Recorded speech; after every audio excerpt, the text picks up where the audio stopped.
Hello दोस्तों, आपका channel पर स्वागत है। ऐसी वीडियो देखने के लिए चैनल को सब्सक्राइब करें।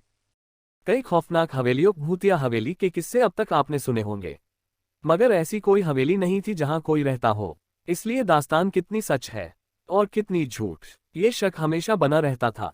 मगर आज जिस हवेली की कहानी हम आपको बता रहे हैं, वहां एक परिवार रहता है और साथ में रहती है रम्या, जिसे मरे 200 साल का वक्त गुजर चुका है।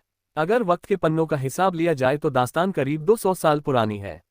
उत्तर प्रदेश में एटा के पास एक हवेली है। वीरान नहीं, बाकायदा आबाद है एक परिवार के लोगों से, मगर तबाह है एक रूह से। जी हाँ, इस हवेली में जिंदगी और मौत साथ साथ रहते हैं। अगर हादसों के मद्देनजर फैसला लिया जाए तो यहाँ मौत जिंदगी पर बहुत भारी पड़ी है। एक रमिया अब तक कई लोगों की जान ले चुकी है।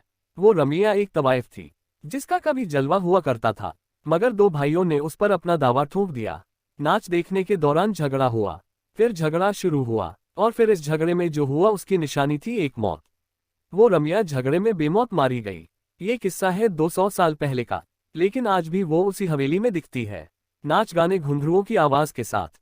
हवेली में लोग रहते हैं, मगर खौफ के बीच कई असमय मौतें हो चुकी हैं। कई सालों से चीखें आती हैं इस हवेली से। और कहानी की शुरुआत होती है एक दिन से। उस दिन सूरज को आखिरी सलाम पेश कर रहा था। शाम घिर आई थी कि तभी एटा के चमकरी गांव की इस हवेली से अचानक एक चीख गूंजती है। आवाज किसी लड़की की है। कहती है, मुझे हवेली से मत निकालो, ये मेरा घर है, वरना मैं तुम सबको बर्बाद कर दूंगी। कोई कुछ समझे इससे पहले एक और चीख गूंजती है, मगर इस बार चीख में मौत की तकलीफ भी घुली हुई है। पानी पानी कराहने की आवाज के साथ कोई लड़की पानी मांगती है। ये वाकया कहीं और होता तो शायद कोई न कोई तो मदद के लिए आ भी जाता, मगर इस गांव में हर कोई डर से सहमसा जाता है, क्योंकि पिछले कई दशकों से ऐसी चीखें इस हवेली से निकलती रही हैं और लोग कांपते हुए सुबह का इंतजार करते रहे हैं। इस हवेली के मालिक सत्येंद्र तोमर कहते हैं कि यहाँ पहले सब ठीक था, लेकिन धीरे धीरे ये दिक्कत बढ़ती ही गई। यहाँ घुंघरुओं की आवाज सुनाई देती थी, नाचने की आवाजें। इस तरह प्रॉब्लम क्रिएट होती रही। तांत्रिकों को बुलाया गया, कभी कभी आवाजें आती, आपको घर छोड़कर जाना पड़ेगा, ये मेरा घर है। इस तरह से हम लोगों को डर लगने लगा। हम लोग खौफ के साए में जीने लगे। लेकिन सवाल ये था कि आखिर कौन है ये लड़की और इसका इस घर से क्या रिश्ता है। क्यों दिन ढलते ही इस हवेली के पास से होकर गुजरने वाले रास्तों पर कब्रिस्तान सा सन्नाटा पसर जाता है और एक अजीब अनमनी से लड़की इस हवेली में भटकती दिखाई देती है। कभी झरोखे से झांकती तो कभी हवेली की छत से टकटकी लगाए दूर किसी मुसाफिर का इंतजार करती, जिसने उसे गौर से देखा है। बताते हैं कि उसकी नजरें बर्ची की तरह कलेजे को चीरती सी लगती हैं।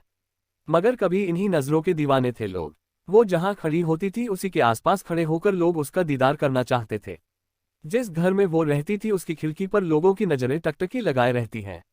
इंतजार करते थे लोग कि कब खिड़की खुले और उसका दीदार हो। ऐसा जलवा था रमिया का। इस हवेली के आसपास रहने वाले बुजुर्ग बताते हैं कि इस हवेली में से एक खूबसूरत सी लड़की निकलती थी, जिसे वो जब पकड़ने की कोशिश करते वो बिल्ली बन जाती थी। आज इस कोठी में जिंदगी और मौत दोनों का बसेरा है। दूसरी हवेलियों की तरह ये खाली नहीं है। यहाँ गुजरे दौर की तवाइफ रमिया की रूह भी रहती है और इस कोठी के मालिकान भी। मगर मौत के साए में लगातार सांस लेती इन जिंदगियों पर क्या गुजरती है, ये बताने के लिए काफी है कई लोगों की मौत होना, क्योंकि इस हवेली ने अब तक कई अपनों को खो दिया है। हद तो ये है कि इस हवेली के बच्चे भी शैतानी करने या चहकने से पहले सोचने लगे हैं। इस हवेली में आज जितनी भी जिंदगियां बाकी बची हैं, उनके चेहरों पर जिंदगी का कोई नामो निशान नजर नहीं आता।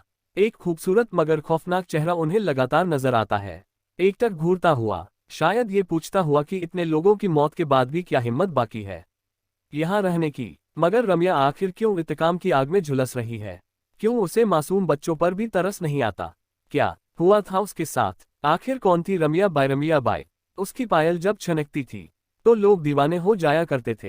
हर हवेली का मालिक ये सपना पाला करता था कि एक दिन ये घुंघरू सिर्फ उनके लिए खनकेंगे। बात करीब 200 साल पुरानी है, जब रमिया इसी हवेली में मुजरा किया करती थी। रमिया के दीवानों की फेहरिस्त में इसी इलाके के 2 सगे भाइयों का नाम भी शुमार हुआ करता था, जो तकरीबन हर शाम उसी के पास गुजारा करते थे। मगर रमिया उस बला का नाम था जिसकी खूबसूरती और हुनर के आगे क्या रिश्ते और क्या नाते, पल भर में बिखर जाते थे। और यही हुआ उन दोनों भाइयों के साथ भी। रमिया को लेकर दोनों इस कदर जज्बाती हुए कि एक दूसरे की ही जान के दुश्मन बन गए। और जब रमिया ने बेकाबू हालात काबू में करने की कोशिश की तो गुस्से से लहराता एक खंजर रम्या के ही शरीर में उतर गया। दरअसल ये कहा जाता है कि दोनों भाइयों की लड़ाई में रम्या बीच बचाव करने आ गई थी। उसकी दीवानगी ही उसका कसूर बना। वो चाहती थी कि दोनों में खून खराबा ना हो, लेकिन हुआ इसके ठीक उलट। खून तो हुआ, लेकिन उन दो भाइयों में से नहीं, बल्कि रम्या का, जिसका कोई कसूर नहीं था। अगर कोई कसूर था तो वो उसकी खूबसूरती की, कसूर था तो उसकी दीवानगी, और कसूर था कि उसकी मचकती कमर और बलखाती चाल की, जिस पर वहां से 7 कोस दूर तक वाले भी खींचे चले आते थे। लेकिन आज उसी खूबसूरती पर दो भाई ऐसे टूटे कि आपस में ही भिड़ गए और खंजर रम्या के सीने में घुस गया। वो खंजर बहुत गहरा जख्म छोड़ गया था। जिंदगी की सांसें उसकी टूटी हुई पायल के घुंघरुओं की तरह बिखरती जा रही थी। मौत दस्तक दे चुकी थी, और फिर रम्या के साथ ही नाच गाना मस्ती ठिठोली सब कुछ खत्म हो गया था उसकी मौत के साथ ही। और ये मौत इस हवेली पर बहुत भारी पड़ी। वक्त बीतता गया मगर उसकी यादें कभी धुंधली नहीं पड़ी। पड़ती भी कैसे, क्योंकि रम्या ने तो इस हवेली को छोड़ा ही नहीं था। वो आज भी लोगों को नजर आती है, मगर गाती गुनगुनाती नहीं, बदहवास घूमती हुई, याद करती हुई उन सुनहरे दिनों की, जब एक महफिल उठती नहीं कि दूसरी सजाने को बेताब लोग वहां पहुंच जाते। फर्क सिर्फ इतना है कि 200 साल पहले इस ड्योढ़ी से निकला हर कदम मस्ती से झूमता हुआ निकलता था, मगर आज यहां से लाशें निकलती हैं।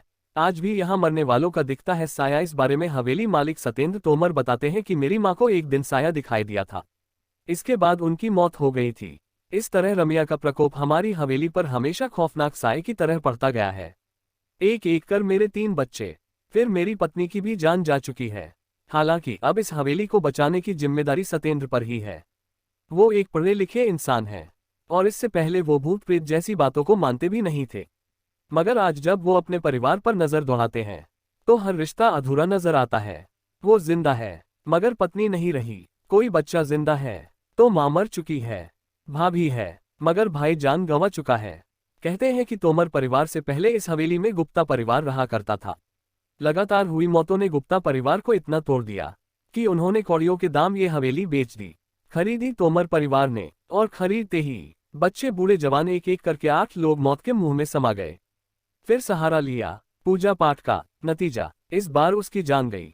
जिसने पूजा कराई थी आज भी हवेली में नहीं आती है कभी रौनक। इस हवेली के बारे में पुरानी मालकिन आखिर क्या सोचती है, इस बारे में पुरानी मालकिन ओमवती गुप्ता बताती है कि आगरा रोड पर बसा चमकरी गांव है। वक्त के पलों को बुनते बुनते आज तकरीबन 200 साल गुजार चुका है, लेकिन उस हादसे के बाद यहाँ कुछ नया नहीं हुआ, सिवाय रम्या की दास्तान के, जो यहाँ के ताने बाने में बुन सी गई है। कुछ इतनी शिद्दत से कि बाकायदा नजर भी आती है, अनमनी सी भटकती हुई, हवेली के बाहर भी और अंदर भी। नतीजतन इसके मालिकान इसे बेच देना ही बेहतर समझते रहे। यही वजह है कि आज इस हवेली में किसी के चेहरे पर रौनक नहीं नजर आती। बच्चे गुमसुम से रहते हैं, बड़े जैसे बस जिंदा हो। घर घर सा नहीं लगता, और लगे भी कैसे क्योंकि घर ने उन्हें कभी अपनाया ही नहीं, अलबत्ता छीना जरूर उनके तमाम अपनों को। अचानक रम्या का सच क्या है हम नहीं कह सकते। हाँ, इतना जरूर कह सकते हैं कि यहाँ रहने वाले दोनों परिवारों में बेहिसाब बेवजह मौतें हुई हैं, और अगर ये सब कुछ इत्तेफाक है तो यकीनन बहुत खौफनाक इत्तेफाक है, शायद रम्या के खौफ से कहीं ज्यादा खौफनाक।